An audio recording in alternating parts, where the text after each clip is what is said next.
This happened quite some time ago, when I was living in an old apartment building on downtown Mexico City. It was late January, and my roommate had just moved out for job-related reasons. All he left behind was an old wooden chair in his empty room, which I let be, because I had nowhere better to put it. The flat was old, cheap, but a decent size otherwise. The living room had stone floors, but the bedrooms had this wooden squeaky floor. You could hear anyone walking or moving inside the bedrooms. The following is a recollection of the 3 scariest nights of my life. First night alone, home from work, and it was already late, so after dinner and watching some TV, I went to bed.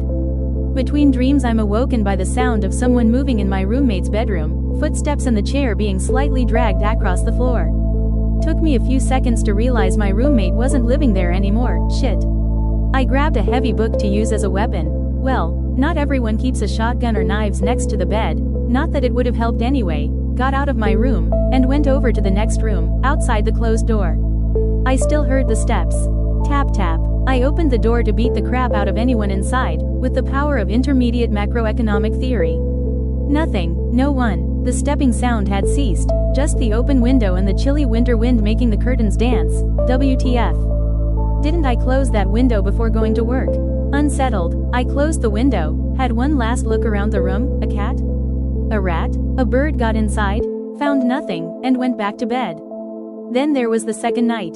To my surprise, when I got home from work, the window on the empty room was open. Whatever, this time I made sure the window was closed before going to bed. They were old wooden framed windows that locked from the inside, but had a simple spring system, so they automatically opened all the way when unlocked, while making a distinctive squealing sound. It was this sound that woke me up, followed by the steps. Tap tap. Still no shotgun or knives, but this time I wasn't taking any chances. This time, I grabbed the hardcover World Atlas. Fuck yeah. Did the same as last time, waited outside the closed door, and quickly opened it with one arm while the other held the book. I was baffled to find nothing. Reached for the light switch, but there wasn't anyone or anything inside, so I thought, but the window, the stupid squealing window, it was opened. This triggered my paranoid senses. Who or what was opening the window? Was someone trolling me? Was I trolling myself? Were my pot-smoking years playing tricks on my mind? I closed the window and went back to my own room. Didn't sleep well that night, not one bit. Felt like there was someone in my room, like there was something in my room. Of course, there was no one, it was just my mind playing tricks on me, right? The third and last night I was in paranoid mode. That night it all became clear. Also, that night I almost shit myself. Arrived from work late again, must have been around 11 p.m. Yeah, Mexico working hours sometimes do that to you. It was Friday, and had no plans to get wasted. I had another plan in mind, though. I dragged the TV to the empty room and plugged it right there, then made some dinner, and took a kitchen knife with me. I was determined to catch whoever was opening the window and messing with my sleep. Ate in front of the TV, inside the empty room, sitting on the wooden chair, window closed, knife on the floor at arm's reach. I'd be awake all night, waiting for whomever decided to mess with the window. The knife of course was a bluff. If the other guy was armed I'd just cry. I don't know exactly when I fell asleep on the chair, but I woke up to a horror. First, it was the squealing window that brought me back to consciousness. Then, as the cold winter gust came through the open window, the door slammed shut.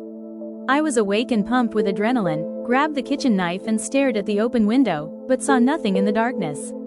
Still sitting on the chair, I reached for the light switch without taking my eyes away from the window. Still nothing, so I got up and went to take a look outside the window. Maybe there was a reasonable explanation. There was nothing outside, either. That was then I heard them, the steps, right behind me, inside the closed empty room. Tap tap. I tasted metal as the saliva went down my throat. I could hear my heart pounding at my chest like it wanted to leave my body. My grip tightened around the knife, and I slowly turned around to face the invisible presence. Dear go. So, it was the stupid wooden chair, the wind rocking it between two wobbly wooden legs, against the wood floor, making the sound effects of steps. Okay, so what about the window? I took a closer look at the locking mechanism. The wood around seemed weak and crumbled, just old. I closed it.